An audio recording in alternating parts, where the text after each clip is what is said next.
I signed up to feel real. I didn't know it meant becoming someone else's puppet. They stripped away my name, my memories, my choices, until even my thoughts weren't mine. Each room pulled me deeper into their control. A mirror that blinked before I did, a voice that spoke my secrets out loud, strings that moved my body like it craved surrender. But something inside me never broke. Because when they asked me who I was, I remembered how to lie. And that's when I stopped being their subject and became their undoing.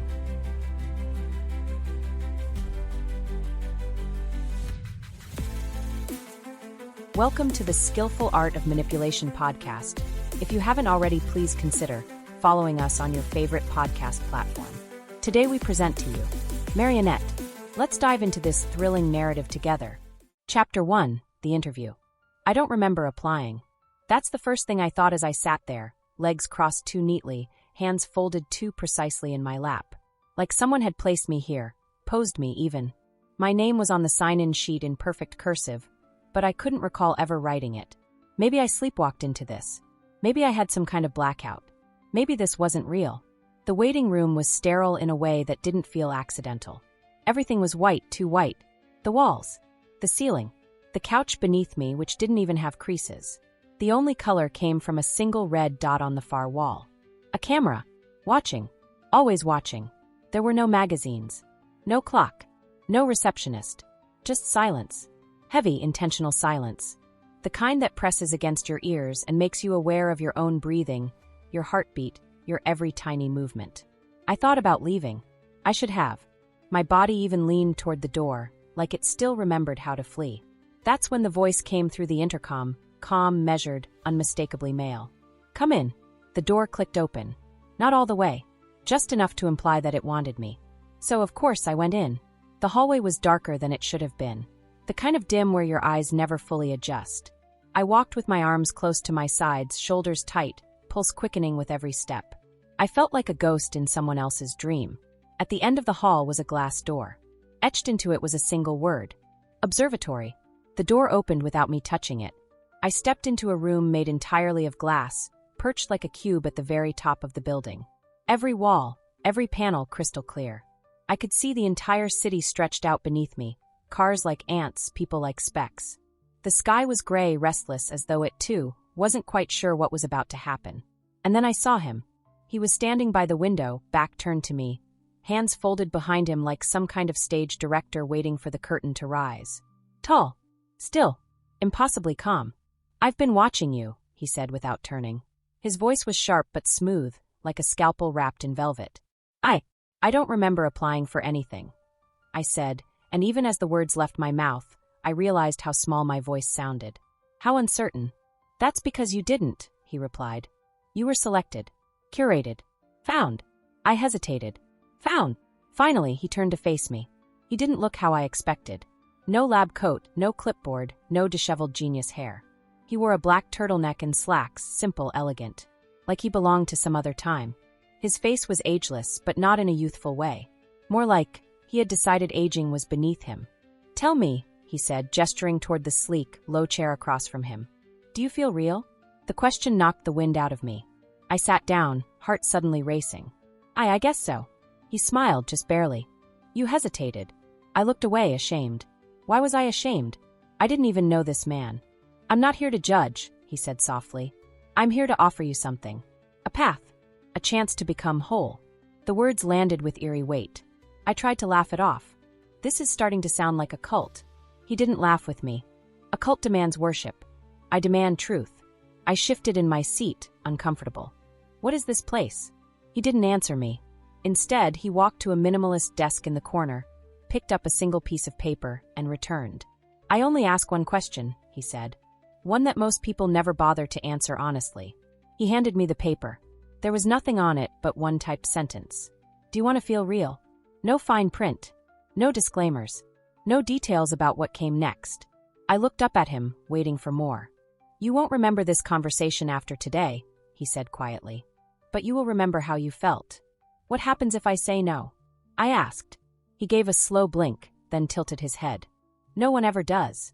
I stared at the question again. The words blurred, then sharpened. Do you want to feel real? It felt like the paper was breathing, like it pulsed with my own heartbeat. I could feel it in my fingers, tingling under my skin, as if the ink itself was alive. Yes, I wanted to feel real. I just didn't realize what I was giving up to get there. I picked up the pen beside the paper. My hand hovered for a second, as if somewhere deep in my subconscious, something was screaming, "Don't do this." But that voice was soft. And his voice, his presence, was thunder. So I signed. He nodded, and for the first time, he smiled like a man who'd just won a war. "Welcome to the program," he said. "You'll begin tomorrow. The deconstruction will be gentle. At first." And with that, the lights dimmed. The city below seemed to disappear into fog. And I swear, just before the room went dark, I heard something moving behind the glass. Not footsteps.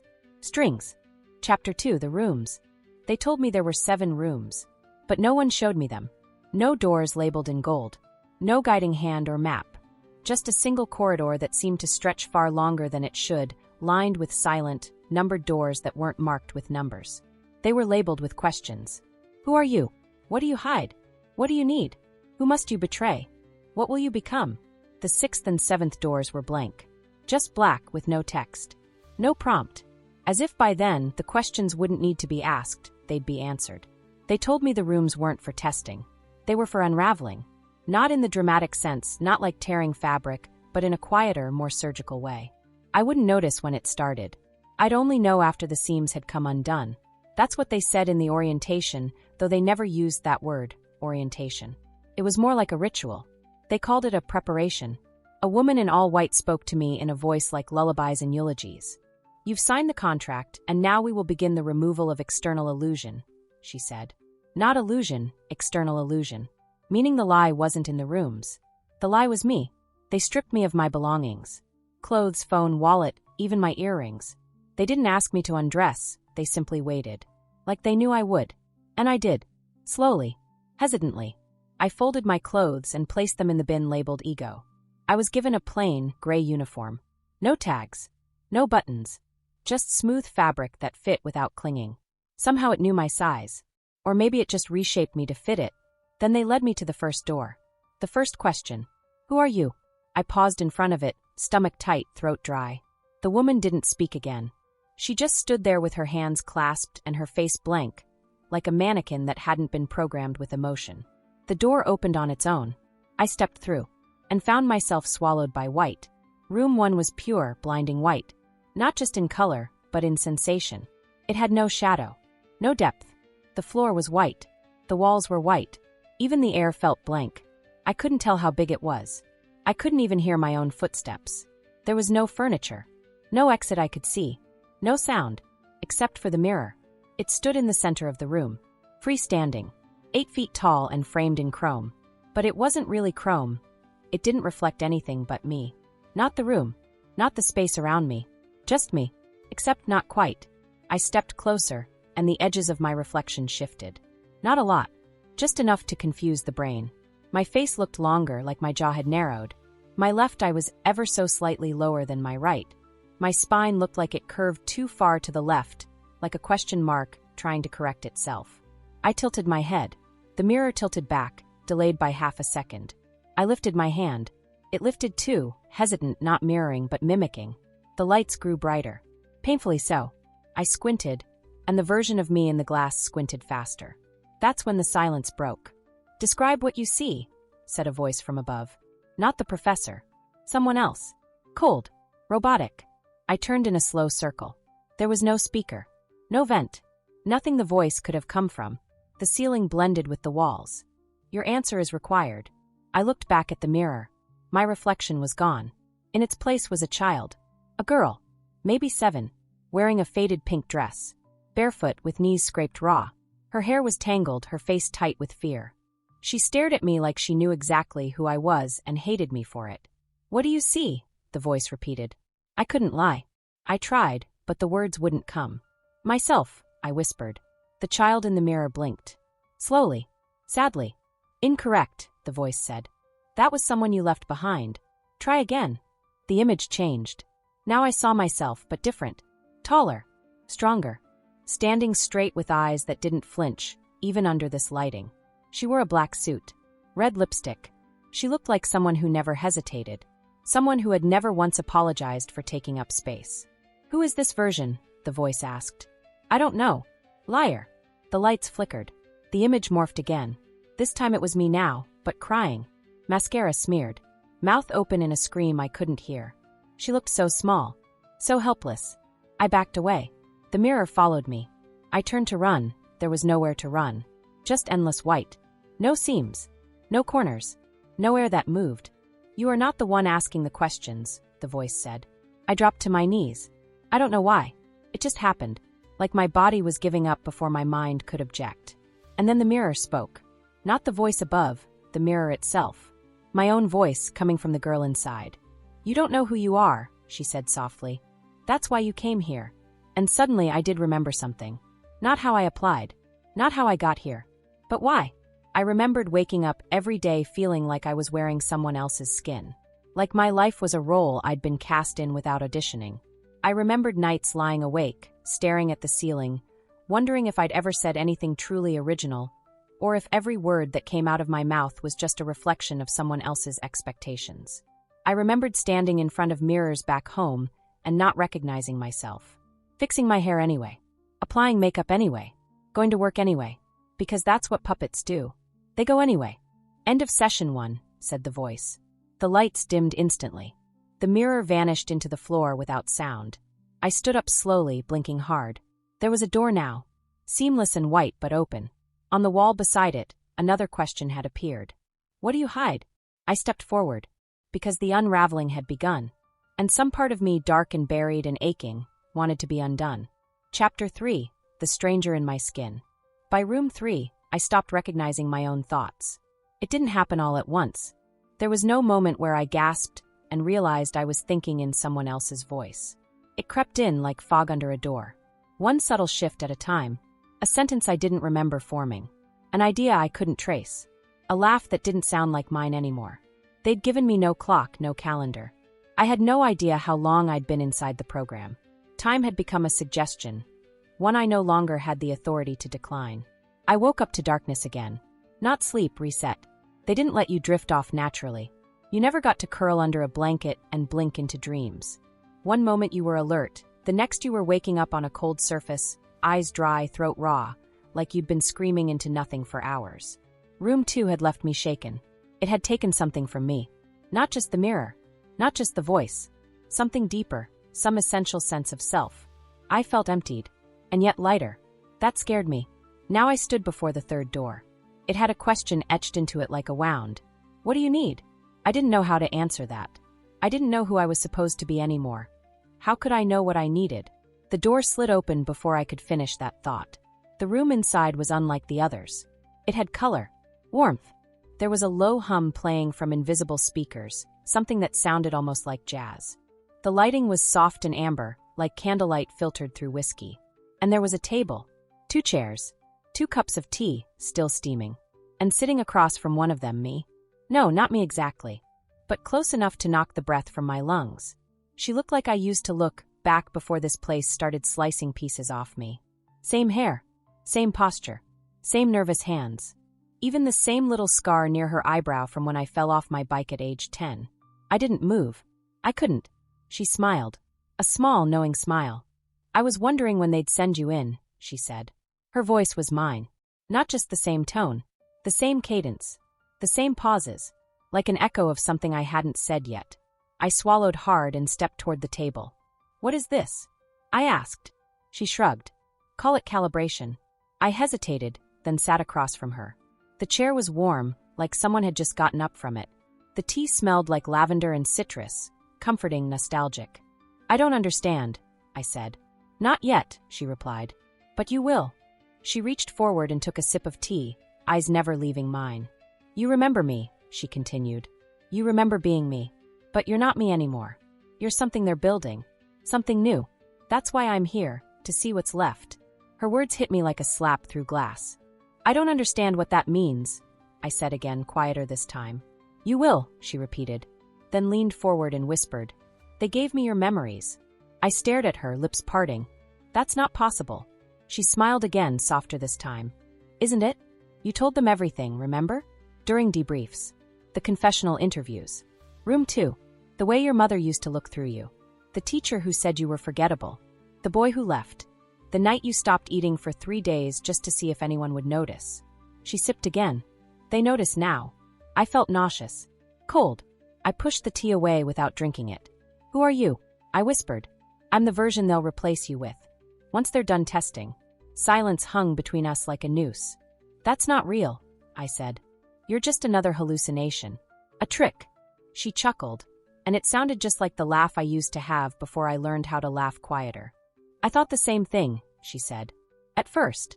Then I woke up in the next room over. Had my own tea. Met my version. She told me everything, too. I blinked at her, heart thudding. There's more than one of us?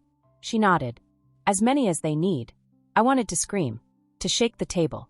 To shout at the cameras I couldn't see. But instead I asked, what are they doing to me? They're carving out the parts that resist, she said. They're looking for the version of you that will obey without breaking. Why? She tilted her head, mockingly curious. Why does anyone train a puppet? I stood up so fast the chair fell backward. My hands were shaking. I'm not staying here, I said. I want out. She didn't argue. She just looked down at the tea, swirling it gently. You'll ask for that again in room 5, she said. They'll even offer it to you. And you'll say no. I froze. What happens if I say yes? She looked up at me with something almost like pity. Then you disappear. I stumbled backward toward the door I'd come through. Except it was gone. Replaced with smooth wall. No exit. No escape. I don't want this, I said. I never wanted this. You did, she said gently. You just didn't realize how much it would cost. A sharp buzzing filled the room. The lights flickered. Her image began to distort, face warping, features bending. Her skin turned pale, then paper-thin. Cracks formed around her mouth. System override. A voice said, this time mechanical and flat. Simulation destabilizing. I turned to run. Now there was a door, but not the one I entered through. A new one. Black. Open. Pulsing. Behind me, her face twisted one last time. Her eyes locked on mine. You'll forget me soon, she said. That's how this works. I stepped through the door, and everything behind me evaporated into static. The hallway outside was colder. Longer. Empty. But in my chest something burned, a single, searing truth that I couldn't unlearn. I was not alone in here. And worse, I wasn't even me anymore. Chapter 4. The Pull of Strings. I woke up wired. Not metaphorically. Not in the jittery, over-caffeinated, wide-eyed sense. I mean physically. Literally. Wired. Thin, transparent filaments had been threaded through the skin of my fingers, my wrists, ankles, collarbones, even behind my ears. They glistened faintly, catching light that didn't seem to come from any source. No bulbs. No windows. Just a gentle glow that surrounded me like a synthetic halo. I was standing upright. Not lying down. Not waking up in a bed. I had no memory of being moved. My arms were suspended slightly, elbows bent in a soft, puppet-like posture. My legs stood firm but not locked, hips angled delicately like I'd been arranged with care. Like art. And for a moment I didn't move, not because I didn't want to, but because I couldn't. The wires pulled taut. Then relaxed. Pulled again. And I began to understand. They weren't just attached to me. They controlled me. The room was black, an infinite void, or at least it gave that illusion. There were no walls, just a dark, empty stage. A single spotlight illuminated my body. I couldn't see beyond it. I didn't even cast a shadow. Then came his voice. Not the anonymous voice from room 1. Not the robotic one from room 3. His. The professor. My dear Marionette, he said softly, like a man soothing a child from a nightmare he himself created. Welcome to room 4. I tried to speak. My lips parted, but no words came. My tongue didn't obey. He chuckled. You'll find that autonomy has been temporarily reallocated. Don't worry. This is not punishment. It's demonstration. With no warning, my arms lifted. Smooth. Precise. Like a ballerina mid-pose. I hadn't moved them. They moved me. My left foot glided forward. Then the right. A slow, deliberate walk, circling the spotlight. My head tilted, chin angling downward like I was studying something on the floor. Then my hands folded gently in front of me, one wrist bent at a delicate angle. I realized with cold horror that I was performing. And the worst part, it was graceful. Not robotic. Not jerky. It was beautiful. You feel it, don't you? He said, his voice like silk sliding across glass. The ease of it. The relief. Surrender is a release from decision-making. From failure. From expectation. He paused, then added with a smile I could hear. From identity. My body twirled once, elegantly. My spine arched, arms outstretched, like a swan caught mid-flight. It was the kind of movement I could never have done on my own. Not in real life. Not in that old body, the one I thought was mine. I was crying. The tears slid down my cheeks silently, unnoticed by the strings. "Why are you doing this?" I asked, or at least tried to. The voice that escaped my mouth didn't sound like mine anymore. The professor didn't answer right away. Then I heard a low mechanical hum. Something lowering from above. A device, spherical and smooth, descended in front of me like an alien moon. It had no lens, but I knew it was watching. Recording. "People often misunderstand freedom," he finally said. "They think it's the ability to choose. But freedom is overwhelming. Paralyzing. It requires constant accountability. Choice becomes weight, and eventually collapse." The sphere hovered closer.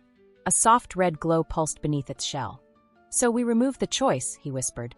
"We give structure. Pattern. Order." My body knelt. Not roughly. Not forcefully. Gently. Like I wanted to. Like my muscles had always yearned for direction. My arms lifted again. This time they pressed against my chest, one hand flat over my heart.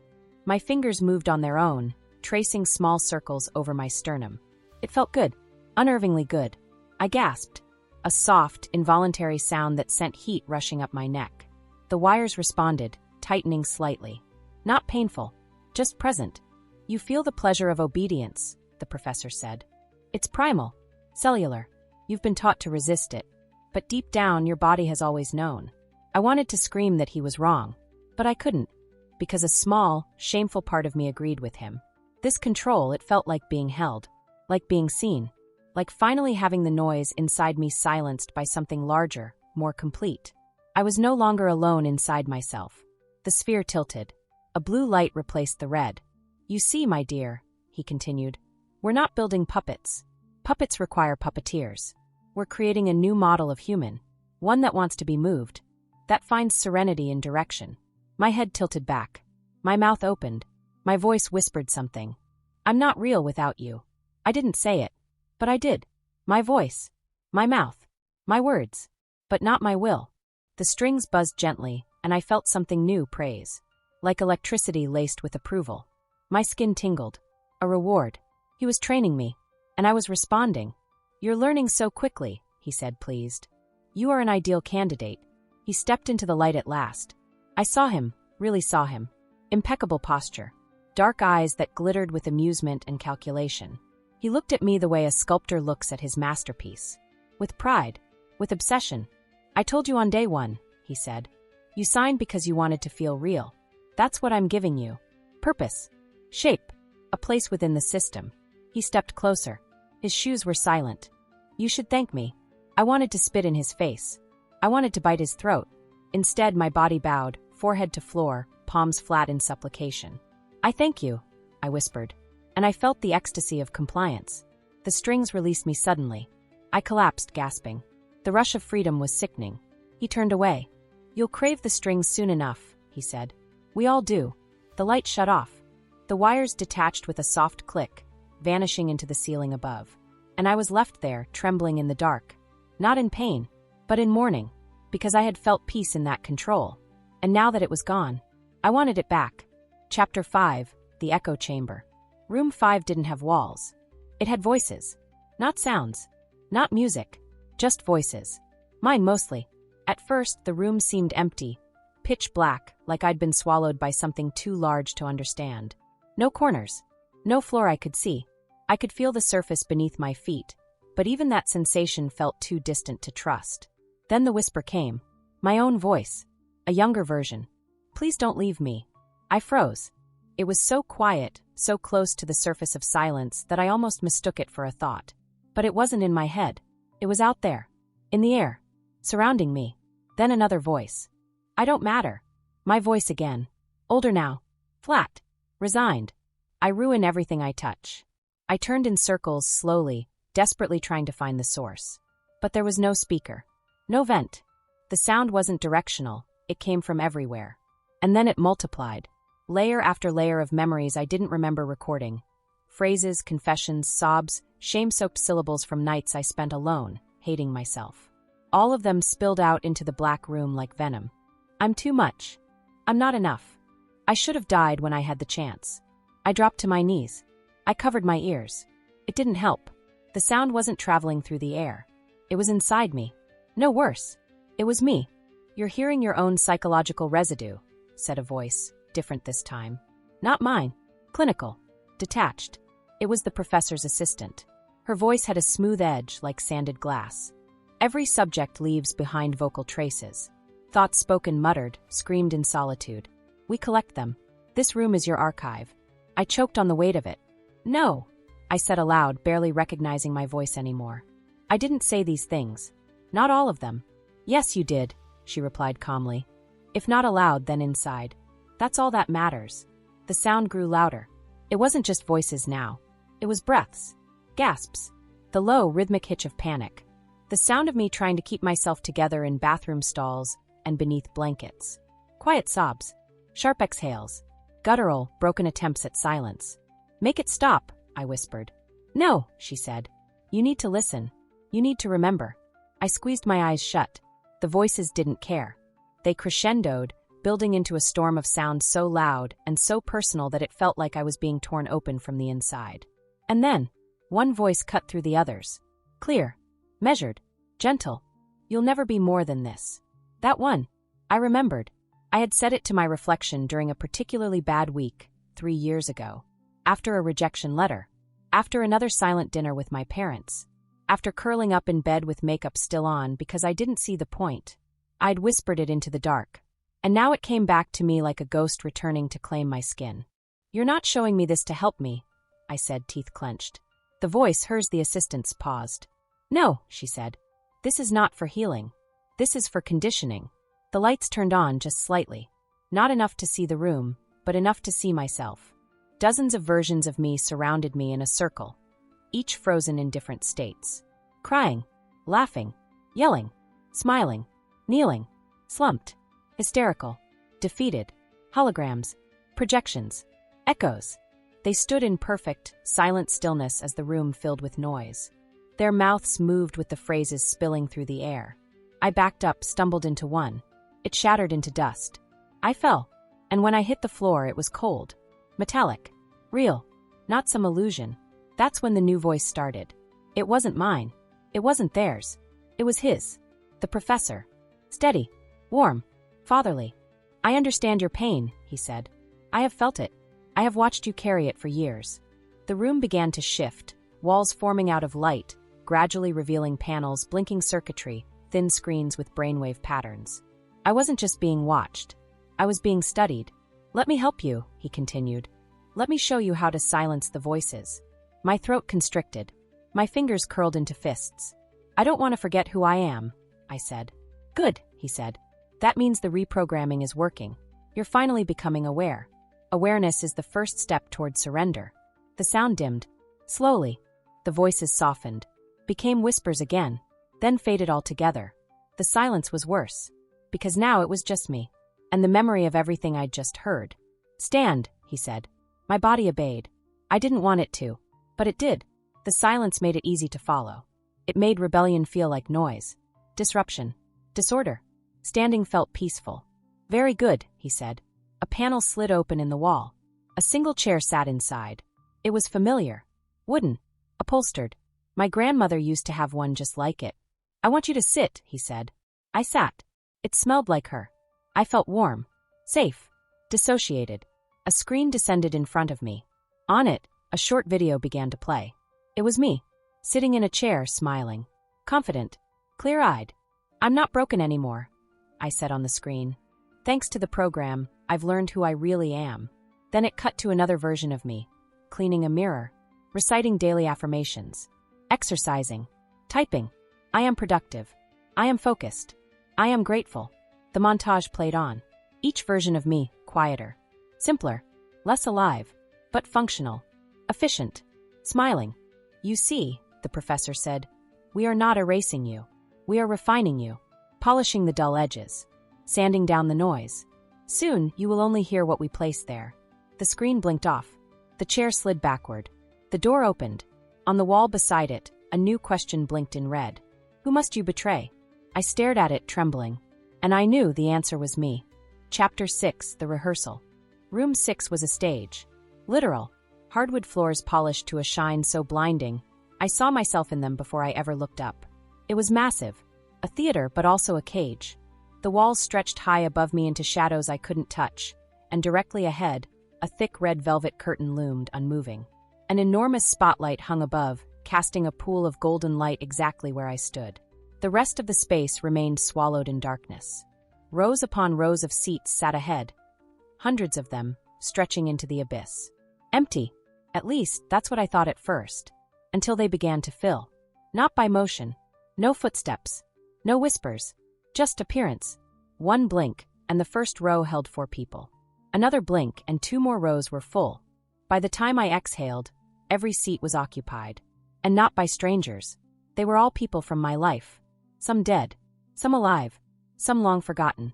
My mother sat center row, 3rd seat from the aisle. Wearing the silk blouse she'd worn the night she told me I was a disappointment. Her hands folded neatly.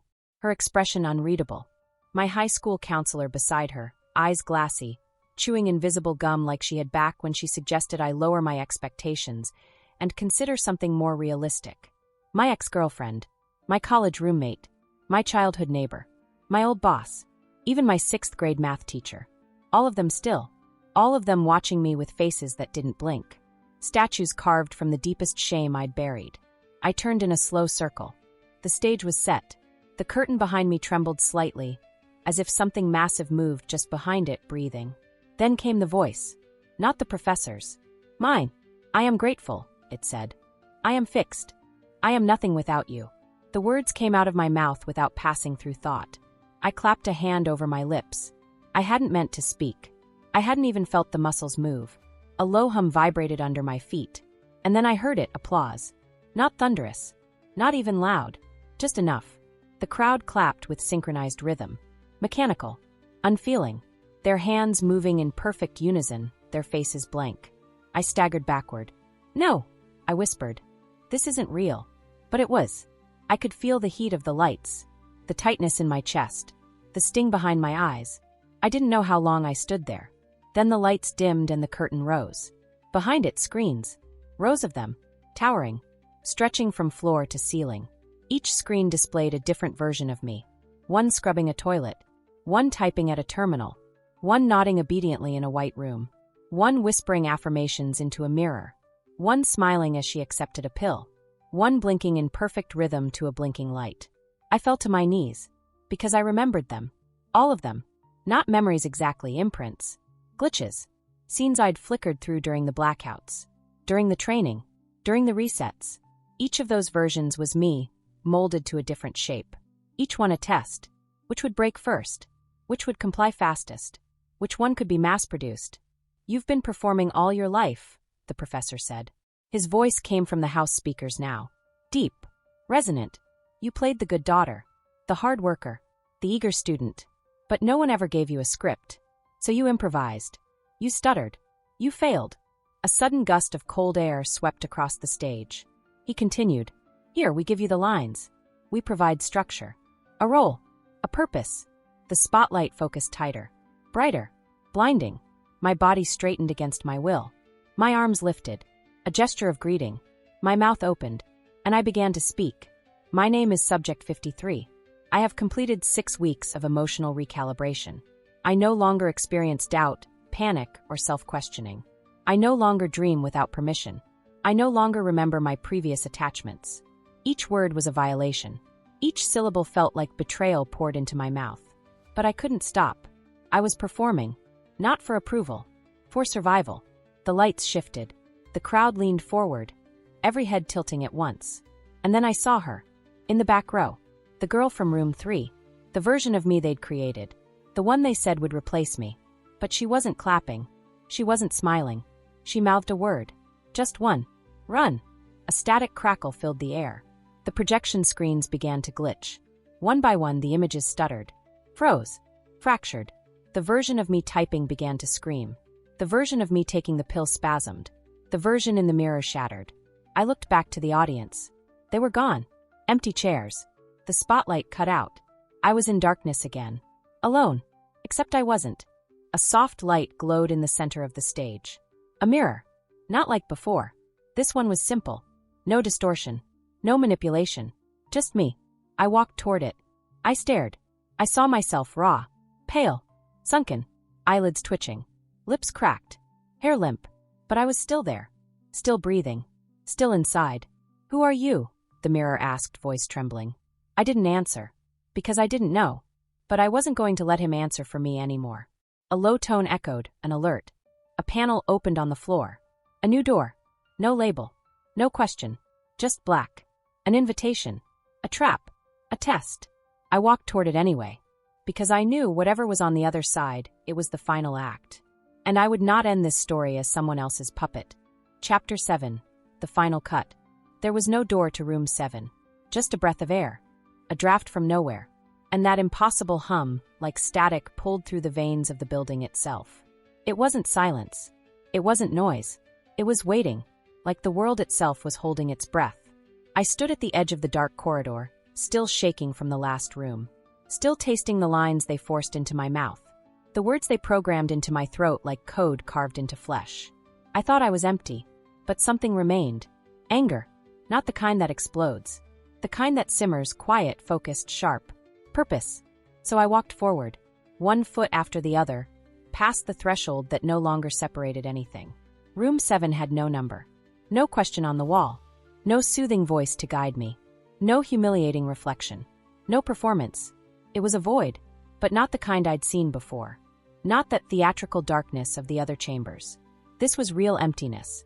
And at the center of that emptiness, the control room. Not metaphor. Not a metaphor for the mind or metaphor for the system. An actual physical space. A high, domed chamber filled with screens, data streams, glowing panels, and towers of servers that pulsed like hearts.